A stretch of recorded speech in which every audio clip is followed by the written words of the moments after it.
Welcome to Studio 5. We've got lots to share this week as we inch closer to Mother's Day. The NFL star Kelvin Beachum is proving to be a blessing to mothers in Zambia. Raymond Arroyo has a history series for children that celebrates the power of mothers. CeCe Winans, mother, grandmother, and pastor, is here with a message for generations, and even my grandmother is making an appearance this week. We want to begin with Arizona Cardinal offensive tackle Kelvin Beachum. You've likely heard the story of him helping to renovate his mother's own home some years ago. This week, we are looking at him working off the field, helping to deliver clean water wells in areas of desperate need in Zambia, thanks to guidance from World Vision.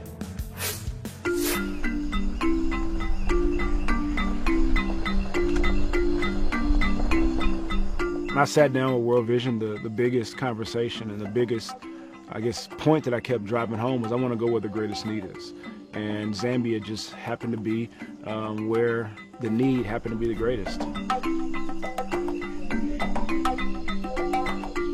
My name is Kelvin Beachum, World Vision Celebrity Ambassador, 12-year NFL vet.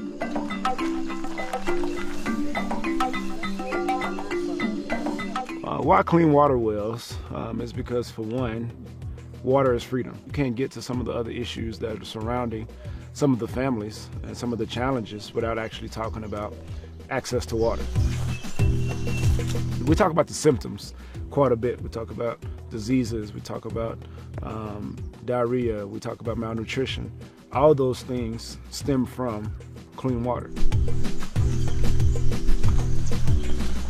Seeing Susan trying to pick up the jug of water and then putting that jug of water on my head, that was the experience that, for one, I'll probably never forget.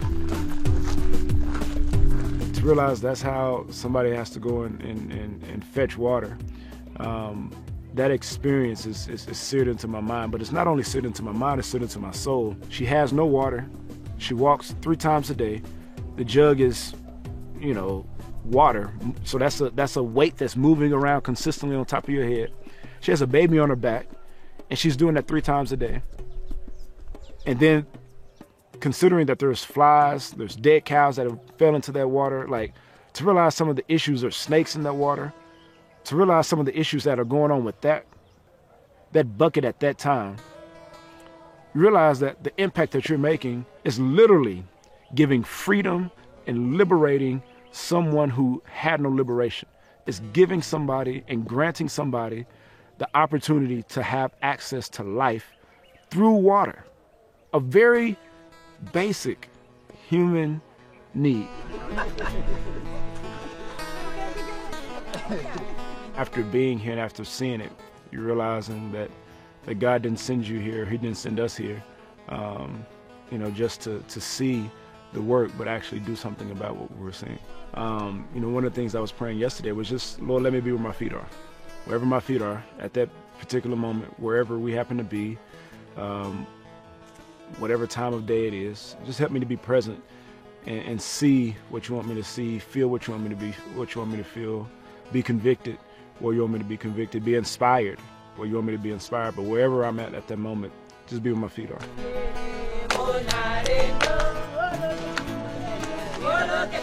The fundraising amount was $15,000. That was the price of a well that serves about serves about 300 people, 2,800 gallons of water. So to be able to raise that money, to be able to get here to Zambia, to be able to know that we hit that marker was incredible. It was amazing just to feel the ownership, the energy, the smiles. And I think this is a different type of smile than just, hey, I'm happy, but just overjoyed with the ability to have access to water. For me, it was a different type of high. Whether there's no water that comes to my house. You know, I think meeting people where they are is what Jesus did in many different respects. So I think, you know, in that respect, it's meeting people exactly where they're at, and then being able to evangelize in a very organic way. Thank you so much. I've been blessed to come from what I thought was poverty in Mahia, Texas, and then you see and experience things on a global scale, and you realize how good you had it. So for me, it's bigger than football. It's bigger than just living a very simple life. But it's being able to expose myself to what the world has to offer, and how some folks on this planet are really dealing with significant challenges. I don't think you can live a faith-filled life or Christ-filled life or gospel-filled life and see issues that are going on across our planet and sit silent. As you heard, Kelvin Beachum serves as an ambassador for World Vision. I've also had the opportunity to travel with the organization, and it does indeed do some great work. Still to come, we're picking up a book in this Mother's Day edition of Studio 5. What I'm really trying to do is inspire kids and parents to recognize the turnabout tales in our own lives. From a best-selling author who reveals how a mother's love sparked a light in the man who created the light bulb. And then, Grandma B, it's Major, the soul singer, but the guy that is absolutely in awe, that God proved that he will never leave nor forsake. a major voice in music helps me pay tribute to a major force in my life, my hero and soon-to-be 105-year-old grandmother. And she's sharing a major love story with us, right here in Studio 5. Welcome back to Studio 5. In keeping with our celebration of moms this week, we turn now to New York Times bestselling author and journalist Raymond Arroyo. He's sharing the first book in his new series called Turnabout Tales. It's the story of one of America's most famous inventors, Thomas Edison. It's the real-life tale of how a small spark can create a very big light. When no one thought much of young Edison, his mother saw imagination and curiosity, and she thought he could do anything.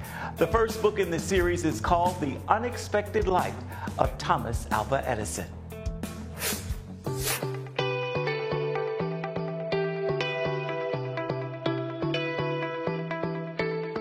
The series is called Turnabout Tales. What inspired the series before we get to the first in it? I find with kids, they can't focus on a womb to tomb biography. So I thought, how do I frame this? How do you focus it?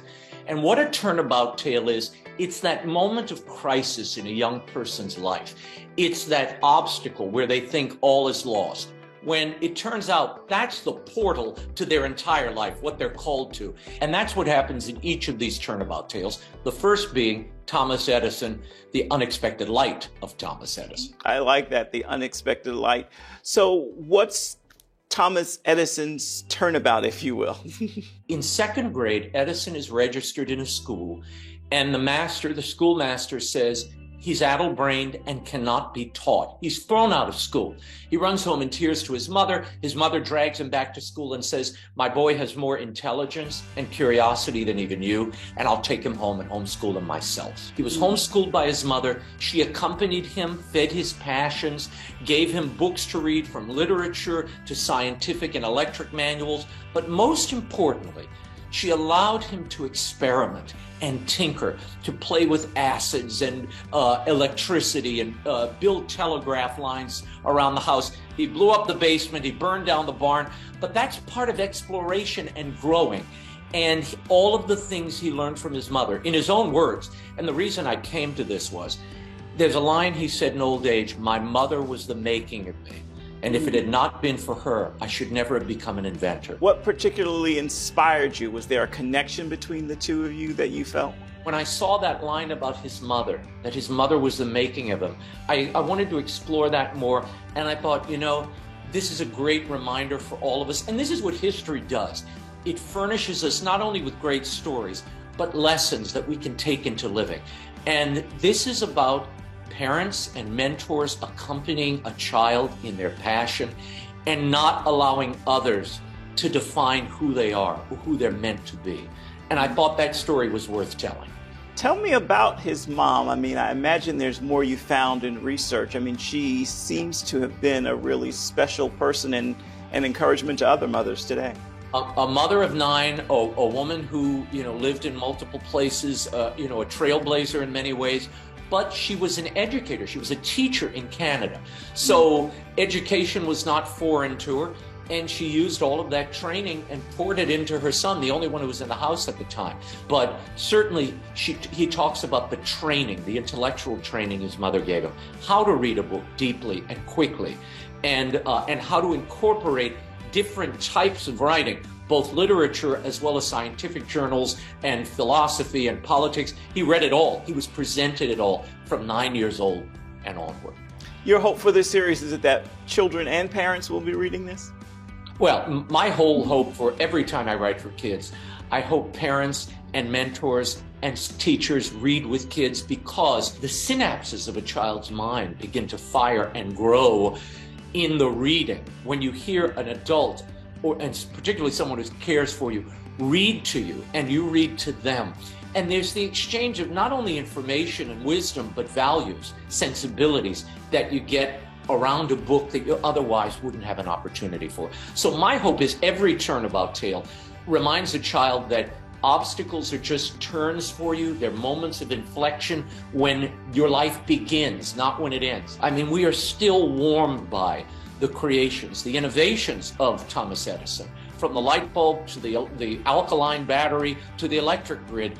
All of these things were created almost a century ago, if not a century ago, by a child who was written off as unable to do very much of anything. And look what he did. Sounds almost biblical. Yeah, it is biblical. God hath chosen the weak to confound the strong, and the foolish to confound the wise. I've inverted the line, but that's it. And when you see a life like Edison, it reminds us of that. Don't write people off. And it's sometimes important for parents to see that light in a child, even when no one else does, because they might be the next Edison. And who are we to deprive the world of that? The Unexpected Light of Thomas Alva Edison is available right now wherever books are available. That brings us to a very special moment in this week's show. This week's snapshot is just a little bigger. It's a personal tribute to my hero as we approach this Mother's Day weekend, my grandmother, Beatrice B. Fields Graham, as we count down to celebrating, get this, her 105th birthday. Beatrice B. Fields Graham. Grandma, in case you didn't know, you're my hero, and I celebrate you Mother's Day today and every day, especially as we, your children and grandchildren, count down the days until August 29th, when we unite to celebrate you turning 105 years young. I find comfort in your bright smile, your kind heart, and your honest words. There is no me without you, and you're a living example of love, love of self, love of family, and most importantly, love of your Heavenly Father. You gave me your Jesus when I was just a child, and as an adult, you still show me how He is my Jesus today. In life, and in the words of your favorite hymn, that's become my favorite hymn too.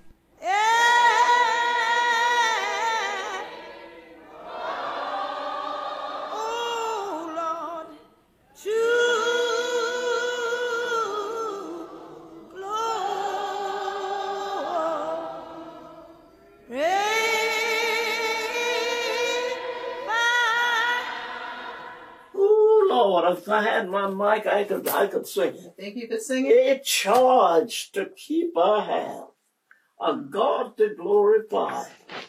Wow. It charged, my God, to keep I have. Oh, Lord. Wow. I know it's one thing I got to keep. Okay. I gotta keep. I don't care what none of my son do. I gotta keep the joy. Okay. Because He's been good to me. And it is good to look back at more than 100 years, all the way back to you marrying the love of your life, my grandfather, Henry Graham, and a love story you vividly remember and shared in a visit with your youngest daughter, my Aunt Joyce. I remember when I got baptized, Okay, all right, okay. Baptized at 13 years old. Okay, all right, okay. Anything else? And the husband I married, he was down at the river with a handkerchief tied around his head. And when they baptized me and bring me up out the water, he said, "That's my wife." And that's the way we got together. And never went out on a date or nothing. He said, "That's my wife." And next he came to my parents and he asked permission to keep company with me. And that's all I know about marriage. I don't know nothing about get out there and party or nothing. Okay. That's the way we got married. A more than 50-year marriage that gave birth to 7 daughters and 1 son. 5 of these surviving great women, my mom included, joined me for this sweet journey to say, "We love you," and to snap a few photographs to share with each other ahead of that big 105th birthday celebration. I've said it before, and I'll say it again. After all these years, you are still the greatest part of me. So I've asked one of today's greatest singers to help me show you this is why I love you. Grandma B, it's Major, the soul singer, but the guy that is absolutely in awe, that God proved that he will never leave nor forsake his own. 105 years old. You deserve everything you want. Tell me what you want, we got you. But in this moment, I'll say, happy birthday to you. Happy birthday to you. Happy birthday, sweet Grandma B. Happy birthday, happy New Year, happy forever to you.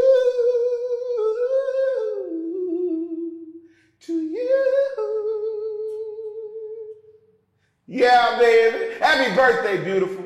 This is why we love you. Just moments away.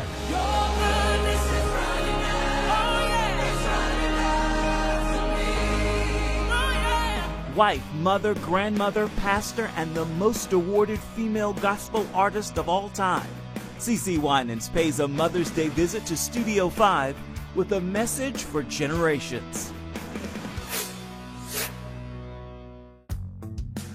And welcome back to Studio 5, Mother's Day edition. Our next guest is one of the most awarded female gospel artists of all time. She's a wife, a mother, a grandmother, a pastor, and her mission these days is making sure faith is passed down from generation to generation. I've got joy, 'cause I've got Jesus. Of course, I don't know your life, but just from observation, reading your book, I see you and your husband plan to retire, but I kind of feel like you're busier now than you've ever been. Am I correct? You are so correct. Mom, somebody asked me about my retirement plan. I said, it is not working out the way I thought it was going to work out. Keep all of my burdens. Yeah, my debt has been paid. Praise the Lord. God is good. I will say, that said, it was beautiful to watch the last music video where we're seeing generations of your family. He gave me beauty for ashes, turned my life around. He broke my chains and now I dance on solid ground. How emotional was that for you? It was incredible to show the faithfulness of God through family. And I believe it just touched a lot of families around the world. I think we forget, with all the stuff that is going on and the pain and the suffering that, you know, a lot of us have experienced in life, periods, but also definitely through these last few years. It was a great reminder that through it all, God has been faithful. You know, I still have an incredible husband after 38 years of marriage, and and my daughter and her husband are doing well, and you know, got a grandbaby, and now my son is getting married. I'm like, thank you, Jesus. I'm gonna get the club. Move the immovable, break the unbreakable. God, we believe. God, we believe for it. And now a book. I'm excited about the book. I just pray that people will respond to the charge of pouring into the next generation, understanding that whoever you are, as a believer, you have something to offer. Your testimony, wisdom to whoever's coming after you. You know, I'm here today because of those mothers who took out time to tell me, no, baby, sit down. That's just too short. And I'm so grateful for that. And now I have to understand that that's who I am today. I'm the mother of the church now. I was like, when did that happen? But it happened. And we have to understand it so that we can pass the baton well.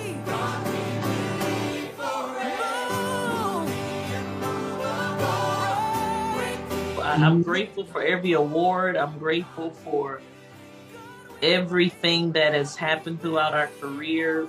But I always tell people that I never believed that God wanted me to save the world and lose my family. You know? Yeah. And so when all of that is over, to have a family that loves God and loves one another, to me, is what life is all about. God, we believe. God, we believe for it.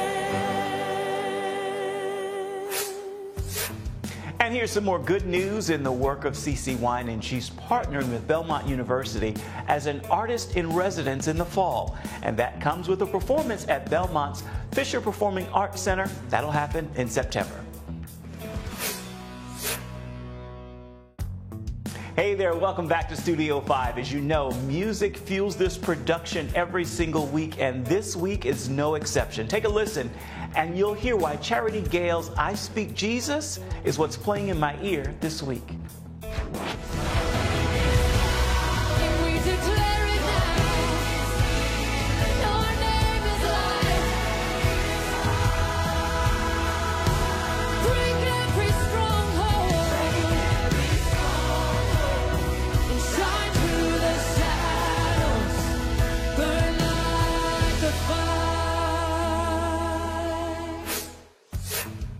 On that musical note, we are just about out of time for this edition of Studio 5. So let's pause for the cause for at least a moment and take a look at next week's rundown.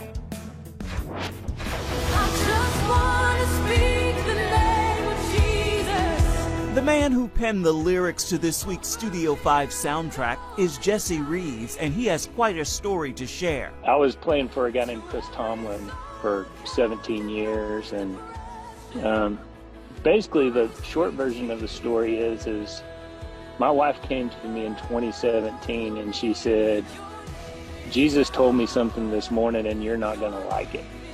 And I was like, oh, okay. You'll have to join us next week to learn what happens next and what's happening now.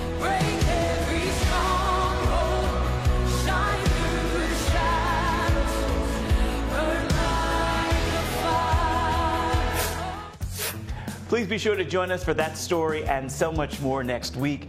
Before we say goodbye this week, we've got time for just one more thing, and we're giving that to the NFL's Kelvin Beachum. Here's your final word.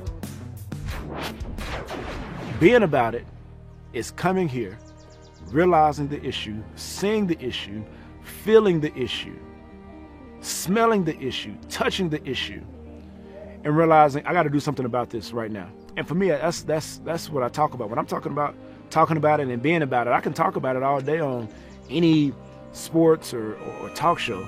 But being about it is coming and putting my feet on the ground and being where my feet are, listening, learning, asking questions, and hearing what individuals have to say about the challenges that they have on an everyday basis. Kelvin, thank you. That is a great final word for this edition of Studio 5 and this week's look at uplifting entertainment. Until next time, make time to uplift someone around you, and then come on back and see where Studio 5 takes you next week. Thank you so much for watching. Happy Mother's Day. Bye-bye.